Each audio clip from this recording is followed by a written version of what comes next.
Tahina. A sauce often used on falafels or salads. A side dish from Israel. You will need Serves 6 4. ingredients.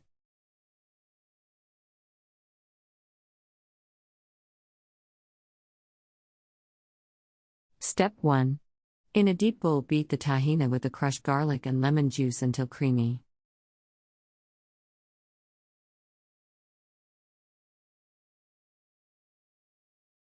Step 2. Add water bit by bit, beating well after each addition. If using blender, put all the ingredients in and blend.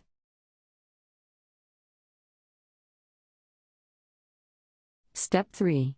Add salt and parsley and stir. Add more lemon juice if needed. The sauce should be tangy. Refrigerate until mealtime.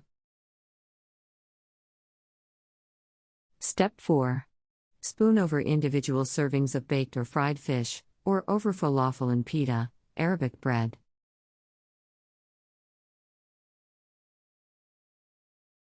Country Reports, Culture, Countries, Travel.